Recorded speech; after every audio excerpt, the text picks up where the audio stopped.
तो नमस्कार।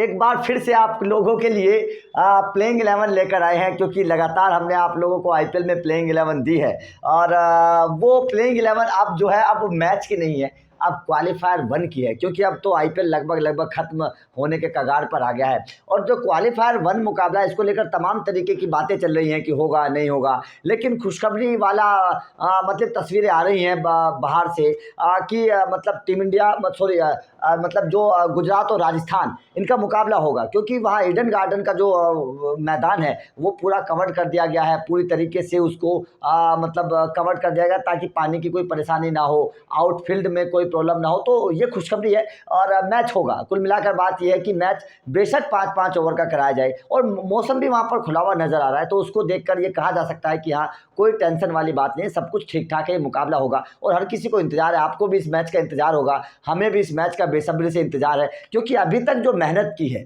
अभी तक गुजरात ने और राजस्थान ने जो मेहनत की है, उस मेहनत का फल अब मिलने वाला है। तो दोनों टीमें चाहेंगी कि बढ़िया तरीके से इस मैच को जीतकर और आगे के सफर को तय करें, क्योंकि अब यहाँ से जो जीता वो फाइनल में सीधा चला जाएगा और फाइनल में जाने की कोशिश हर किसी टीम की होगी। राजस्थान भी सपना देख रही होगी और गुजरात तो खैर पहली बार आई है, तो गुजरात का तो सपना होगा ही होगा।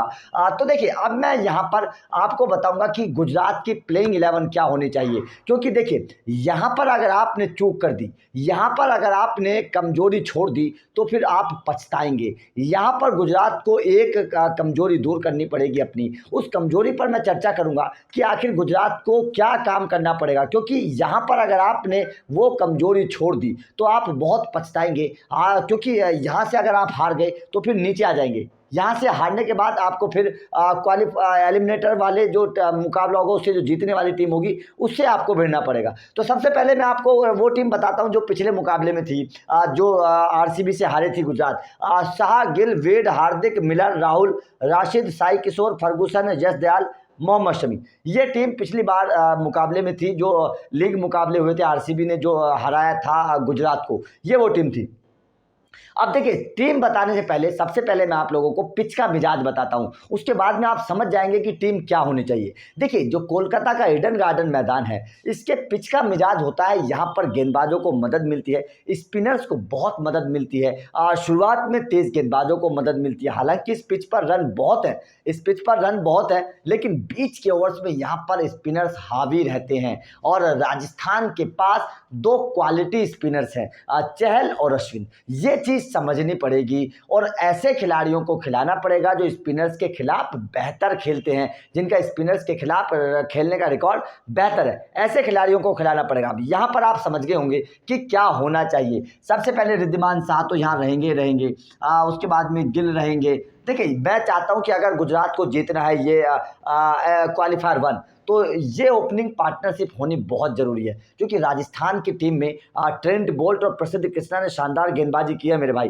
तो यहाँ पर इन दोनों को बहुत मतलब सदी हुई शुरुआत देनी, बेशक थोड़ी धीमी हो, लेकिन सदी हुई होनी चाहिए। विकेट नहीं, शुरुआत के 6 ओवर्स में गिरने हैं, तब जाकर बेनिफिट होगा यहाँ पर गुजरात को। उसके बाद में यहाँ पर बदलाव मैं देखना चाहता हूँ। देखिए, मैथ्यू वेड के बारे में मैं लगातार बोलता हुआ आ रहा हूँ, मैथ्यू वेड स्पिनर्स को उतना बेहतर नहीं खेल पाते हैं और आईपीएल 2022 में मैथ्यू वेड का प्रदर्शन उतना खास नहीं रहा है।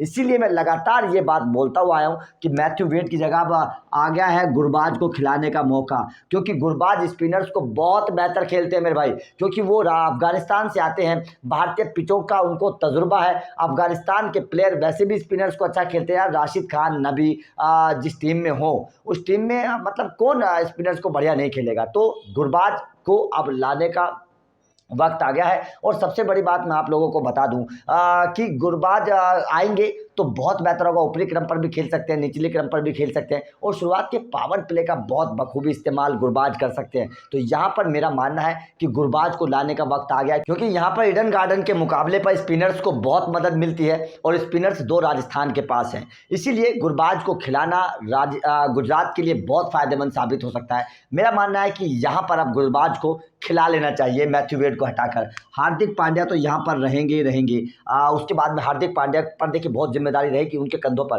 क्योंकि स्पिनर्स को हार्दिक पांड्या भी बहुत बेहतर खेलते हैं और बीच के ओवर्स में यहाँ पर बहुत स्पिनर्स को मदद मिलने वाली है।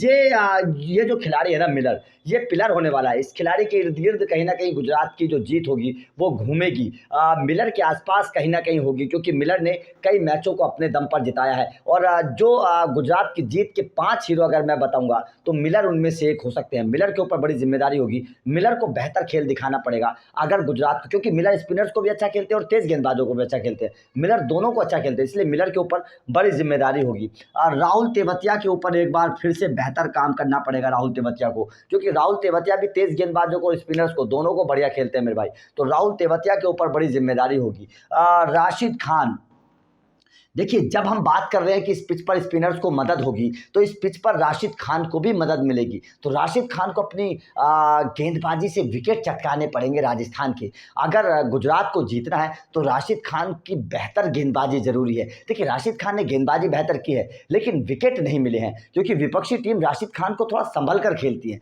तो मेरा मानना है कि राशिद खान को विकेट चटकाने पड़ेंगे राजस्थान के शुरुआत में।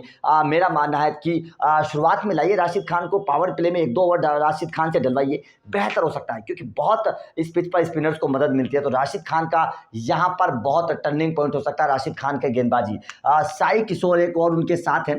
साई किशोर ने जितने भी मुकाबले उनको मिले हैं, अच्छी गेंदबाजी साई किशोर ने की है, बढ़िया गेंदबाजी करने की कोशिश साई किशोर ने IPL 2022 में की और बढ़िया गेंदबाजी की है। इकोनॉमी बहुत अच्छा रहा है, विकेट भी चटका है। तो साई किशोर का अच्छा साथ मिलेगा, राशिद खान का को साई किशोर का अच्छा साथ मिलेगा। ये दोनों स्पिनर्स बहुत बेहतर कर सकते हैं। और मैं चाहता हूं कि साई किशोर राशिद खान के साथ राहुल तेवतिया से भी स्पिनर गेंदबाजी करवा सकते हैं हार्दिक पांड्या, क्योंकि Rahul Tewatia as a spinner ही आए थे, वो एज ए बल्लेबाज तो अब खेल रहे हैं, एज ए मतलब ऑलराउंडर तो अब खेलने लगे हैं फिनिशर के तौर पर। वो आए थे IPL में एज ए स्पिनर, तो स्पिनर के तौर पर आपके पास राहुल तेवतिया है यहाँ पर तीसरे स्पिनर के तौर पर। अगर पिच में मदद है तो आप राहुल तेवतिया का इस्तेमाल कर सकते हैं। उसके बाद में लॉकी फर्गूसन, देखिए फर्गूसन से बड़ी उम्मीद है, क्योंकि फर्गूसन तब आए हैं अंदर जब जोसफ बाहर गए हैं, और जोसफ ने IPL में बड़ा प्रभावित किया है, जोसफ ने IPL में बहुत अच्छी गेंदबाजी की है। तो मेरा मानना है कि जोसफ अगर बाहर गए हैं फर्गूसन की जगह, तो फर्गूसन को वो जिम्मेदारी निभानी पड़ेगी, वो रोल निभाना पड़ेगा जो जोसफ निभा रहे थे। बीच के ओवर्स में जोसफ बिल्कुल भी रन नहीं दे रहे थे और विकेट भी चटका कर दे रहे थे। तो ये जोसफ को वाली जिम्मेदारी फर्गूसन को निभानी। शुरुआत में विकेट लेने पड़ेंगे फर्गूसन, अगर राजस्थान को हराना है तो फर्गूसन की शुरुआत में अटैकिंग गेंदबाजी बहुत जरूरी है मेरे भाई, बहुत जरूरी है। यश दयाल ने बहुत प्रभावित किया है।